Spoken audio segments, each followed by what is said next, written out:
하나님의 말씀 시편 104편 말씀입니다. 시편 104편 19절 말씀부터 마지막 35절 말씀까지 한 절씩 교독하고 마지막 절은 같이 읽겠습니다. 여호와께서 달로 절기를 정하시며 해는 그 지는 때를 알도다. 주께서 흑암을 지어 밤이 되게 하시니 삼림의 모든 짐승이 기어나오나이다. 젊은 사자들은 그들의 먹이를 쫓아 부르짖으며 그들의 먹이를 하나님께 구하다가 해가 돋으면 물러가서 그들의 굴 속에 눕고 사람은 나와서 일하며 저녁까지 수고하는도다. 여호와여, 주께서 하신 일이 어찌 그리 많은지요. 주께서 지혜로 그들을 다 지으셨으니 주께서 지으신 것들이 땅에 가득하나이다. 거기에는 크고 넓은 바다가 있고 그 속에는 생물 곧 크고 작은 동물들이 무수하니이다. 그곳에는 배들이 다니며 주께서 지으신 리워야단이 그 속에서 노나이다. 이것들은 다 주께서 때를 따라 먹을 것을 주시기를 바라나이다. 주께서 주신즉 그들이 받으며 주께서 손을 펴신즉 그들이 좋은 것으로 만족하다가 주께서 낯을 숨기신즉 그들이 떨고 주께서 그들의 호흡을 거두신즉 그들은 죽어 먼지로 돌아가나이다. 주의 영을 보내어 그들을 창조하사 지면을 새롭게 하시나이다. 여호와의 영광이 영원히 계속할지며 여호와는 자신께서 행하시는 일들로 말미암아 즐거워하시리로다. 그가 땅을 보신즉 땅이 진동하며 산들을 만지신즉 연기가 나는도다. 내가 평생토록 여호와께 노래하며 내가 살아있는 동안 내 하나님을 찬양하리로다. 나의 기도를 기쁘게 여기기를 바라나니 나는 여호와로 말미암아 즐거워하리로다. 같이 읽읍시다. 죄인들을 땅에서 소멸하시며 악인들을 다시 잊지 못하게 하시리로다. 내 영혼아 여호와를 송축하라. 할렐루야. 아멘. 여러분, 우주의 크기가 어느 정도 크기인지 한번 생각해 보셨습니까? 우리 인간의 육안으로 관찰할 수 있는 우주의 크기, 그러니까 뭐 허블 망원경 같은 걸 동원해 가지고 하여튼 최대한 관찰이 가능한 우주의 저 끝자락이 약 456광년 정도 된다고 합니다. 456광년. 안 놀라실 줄 알았어요. 이렇게. 왜냐하면 감이 없어요. 1광년이 빛의 속도로 달려가는 그게 1년을 달려가 1광년인데 빛의 속도로 456광년으로 반짝하는 그 속도로 456년을 달려가야 지구의 우주의 끝자락쯤에 도달할 수 있다는 거죠.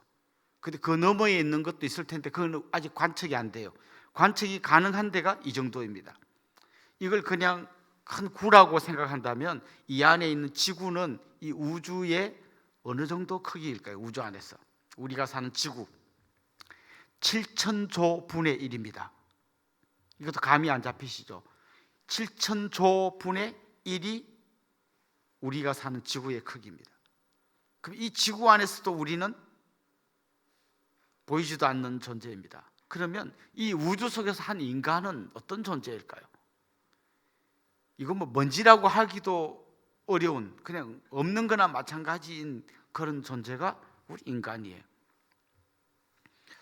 저는 가끔씩 이제 뭐 과학자들이 이 우주가 어떻게 생겨났는가를 막 이야기하는 게 약간 어떨 때는 좀 웃기다는 생각이 들어요. 먼지도 아닌 보이지도 않는 존재가 이 광대한 우주가 어떻게 생겼는지를 뭐 빅뱅 이론 같은 걸 보면 뭐 그래갖고 뭐가 뭐 빅뱅 때 생겼다 이렇게 할 때 그냥 이건 참 상상할 수 없는 거를 그냥 거의 소설 쓰듯이 쓰는 게 아닌가 이런 생각을 해봅니다. 근데 하나님께서는 우리 인간들에게 이 광대한 우주를 선물로 주시고 이 안에 우리를 만드셨습니다. 그래서 우리가 하나님 앞에 나아가 하나님의 그 놀라운 은혜를 체험하는 두 가지 길이 있는데, 하나는 특별 계시라 해서 성경 말씀을 통해서 하나님의 뜻을 우리가 알게 됩니다. 또 한 가지는 일반 계시라고 해서 하나님이 만드신 이 천지 만물 우주를 보면서 하나님의 그 계시, 하나님의 손길을 우리가 깨닫게 되는 거죠. 그런데 똑같이 이 천지 만물을 보아도 그냥 아무 느낌 없이 보는 사람들이 있는가 하면, 말씀이라고 하는 렌즈를 통해서 천지 만물을 보는 사람은 정말 그 하나님의 위대하신 손길을 경험할 수 있게 됩니다.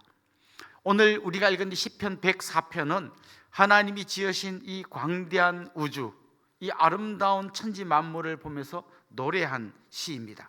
그런데 이 104편을 잘 읽어보면 마치 창세기에 보면 하나님께서 천지 만물을 6일 동안 만드시고 7일째 쉬셨던 것처럼 거의 그 순서대로 이 시편 104편이 이어져 가요. 첫째 날 뭘 만드시고 둘째 날 뭘 만드시고 해서 마지막 날까지 다 만드시고 하나님이 보시기에 좋았던 그 아름다운 세상을 이 시편 기자의 눈으로 보면서 하루하루를 이렇게 설명하듯이 시적으로 표현하고 있습니다. 어제의 말씀이 첫째 날부터 셋째 날까지 하나님이 만드신 것들에 대한 것을 노래했다면, 오늘부터는 넷째 날부터 마지막 날까지 만드신 것을 하나님의 그 솜씨를 보고 노래하는 게 오늘 본문의 내용이에요. 첫 번째, 넷째 날 어떤 일을 하셨는지 오늘 19절에서 23절에 말씀하는데요, 넷째 날 하신 게 뭔가 하면 해와 달과 별을 만드셨습니다. 그제 하나님이 만드신 그 놀라운 해와 달과 별을 보면서 이 시인이 지금 노래하는 거죠. 해와 달이 하는 중요한 일이 있습니다. 뭔가 하면 때와 시기를 알게 해줍니다. 여러분 한번 이런 상상을 해보십시오. 낮만 있고 밤이 없다. 계속 낮이다. 좋을 것 같습니까? 아마 한 3분의 1 정도는 거의 사람이 미칠 것 같아요. 일하고 쉬고 또 밝음도 있고 어둠도 있고 이런 변화 속에서 우리가 살아가는데 계속 밝기만 하다, 계속 낮이다, 아니면 반대로 계속 밤이다. 아마 굉장히 괴로운 인생이 될 것 같아요. 하나님은 낮도 주시고 밤도 주십니다. 그래서 하늘을 보고 해를 보고 보면 지금 몇 시쯤 됐고 이렇게 가고 있구나, 이걸 깨닫는 거죠. 또 이 해와 달의 변화를 통해서, 예를 들면 달의 변화 보십시오. 매일 찾다가 기울었다가 찾다 기울었다 하는데, 이게 놀랍게도 우리가 제부도 가보면 길이 열렸다가 닫혔다가 길이 열렸다가 닫혔다 하는 굉장히 놀라운 이 신비로운 변화를 만들어내는 게 해와 달의 역할인 거죠. 오늘 시도 그걸 노래하고 있습니다. 하나님께서 이렇게 때와 시기를 알도록 해와 달을 멋지게 만들어 주셨다, 이렇게 이야기합니다. 그리고 밤이 되면 짐승들이 나와서 막 활동을 하고, 또 낮이 되면 짐승들은 다 자기 굴로 숨어 들어가고, 그때부터 인간이 활동을 하는 이런 재미나는 세상의 여러 단면들을 시로 표현하고 있습니다. 그리고 24절부터 26절까지는 이제 다섯째 날 하나님이 만드신 것들을 노래하는데요, 다섯째 날 만드신 게 새와 물고기입니다. 그래서 오늘 본문에 보면 이 바다 속에 있는 각종 생명체들의 아름다운 모습을 노래합니다. 그러다가 우리도 잘 모르는 어떤 한 생명체 이름을 이야기하는데, 리워야단이라는 생명체 이름을 이야기합니다. 그 리워야단이 뭘까? 엄청나게 크고 그야말로 괴물 같은 존재입니다. 그래서 어떤 사람들은 그냥 이게 좀 신비로운 어떤 생물이다, 바다 속에 있는 그냥 인간이 잘 이해하지 못하는 신비로운 생명이다, 이렇게 이야기하는 분도 있고요, 뭐 어떤 분들은 이거 공룡이다 이렇게 이야기하는 분도 있습니다. 근데 어쨌거나 어마어마하게 큰 어떤 생명체를 이야기하는 거예요. 근데 오늘 본문을 잘 읽어보면 마치 이런 느낌이 듭니다. 사람이 무슨 물고기를 잡아가지고 어항 속에 넣어놓고 아이고 이쁘다 하고 이렇게 보는 것처럼, 하나님이 바다라고 하는 어항 속에 리워야단이라고 하는 엄청난 생명체를 넣어놓고 마치 반려동물 보듯이 보는 그런 식으로 오늘 시를 쓰고 있어요. 하나님의 그 광대하신 하나님이 보실 때는 아무리 뭐 대단한 생명체도 그냥 애완동물인 거죠. 그렇습니다. 여섯째 날 하나님이 만드신 것은 동물과 인간입니다. 오늘 시는 그것을 27절부터 30절에서 노래하고 있습니다. 오늘 이런 표현이 나옵니다. 하나님께서 손을 펴면 이 동물들이 좋은 것을 얻게 되고, 하나님께서 얼굴을 돌리면 이 동물들이 전부 다 절망하게 된다. 다시 말하면 하나님은 이 천지 만물을 너무나 멋지게 만드셨을 뿐만 아니라 지금도 그 생명체들을 다 먹이시고 그들을 지키시고, 이 거대한 우주를 만들어만 놓고 던져놓은 게 아니라 이걸 하나님 직접 동물 한 마리 한 마리까지 이렇게 지키시고 이 온 우주를 운행하고 계신다는 것을 이야기합니다. 만약 하나님이 어떤 생명체 호흡을 거두어 가시면 바로 죽게 되는 거죠. 그럼 죽으면 끝나는가? 그렇지 않습니다. 하나님은 또 다른 생명체를 계속해서 만들어 가십니다. 사자가 죽었다고 사자가 없어지는 게 아니라 또 사자가 새끼를 낳고 낳는 그 모든 과정 속에서 하나님이 지금도 다 만들고 계시다는 거죠. 결국 창조주와 피조물의 결정적인 차이가 이겁니다. 창조주는 영원하고 피조물은 언젠가는 죽어서 먼지로 돌아가게 되어 있습니다.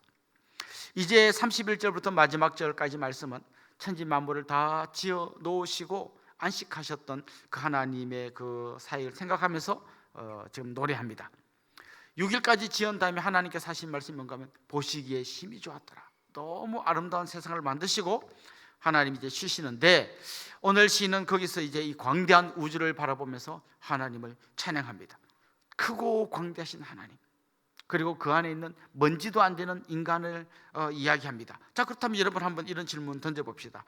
이 광대한 우주 속에서 우리는 먼지만도 못한 존재인데 이런 우리가 이 땅에 산다는 게 무슨 의미가 있을까요?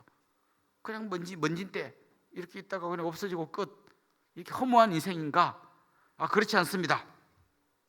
오늘 본문은 이 먼지 같은 인생이 광대한 우주의 창조주이시고 통치자이신 이 하나님과 어떻게 사는가에 따라서 우리의 인생이 완전히 달라진다는 거예요.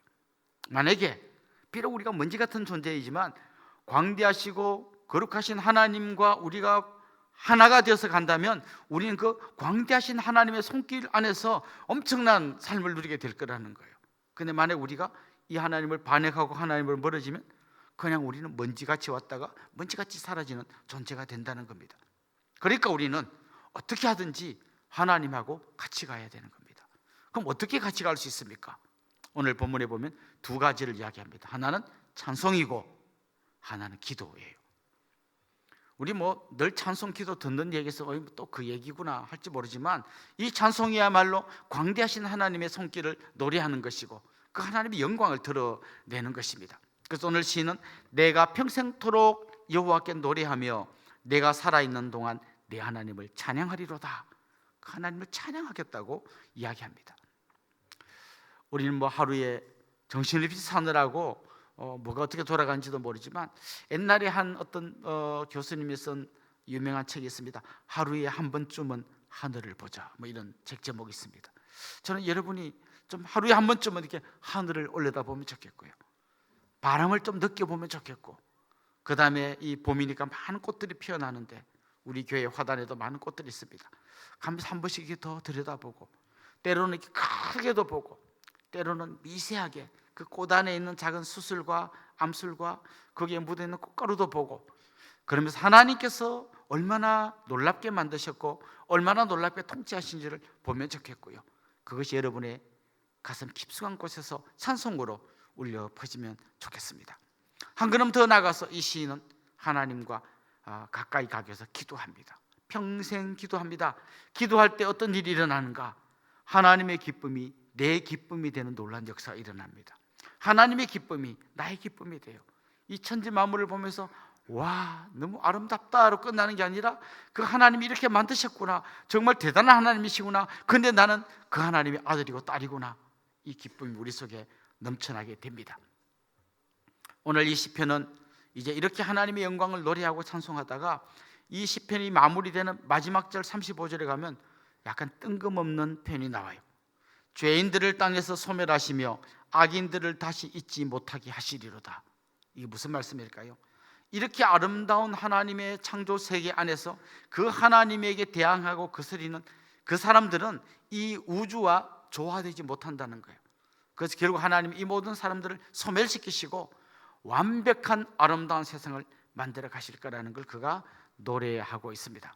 그렇습니다. 우리도 주님 다시 오시는 그날 이 모든 세상의 불의와 악이 소멸되고 완벽한 하나님이 처음 만드셨던 그 창조의 그 세계보다 더 놀라운 세상으로 회복되는 그날을 우리가 바라보며 꿈꾸며 사는 겁니다.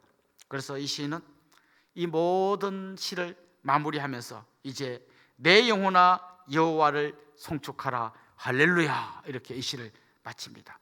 이 할렐루야가, 이 하나님을 송축하는 이 노래가 오늘 여러분의 가슴 속에서 날마다 되살아날 수 있기를 주님의 이름으로 축원합니다. 기도드리겠습니다. 온 천지 만물을 지으신 창조주이시고 지금도 이 세상을 통치하시는 하나님을 찬송합니다.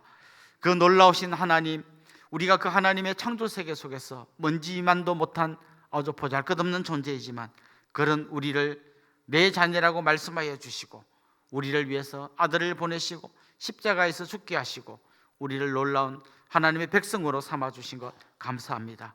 이 은혜에 대한 감사의 찬송이 날마다 우리 입술에서 넘쳐나게 하시고 또 그 하나님을 향한 간절한 기도 속에서 하나님의 기쁨이 우리의 기쁨이 되는 놀라운 역사가 있게 하여 주옵소서. 감사하고 예수님의 이름으로 기도드리옵나이다. 아멘.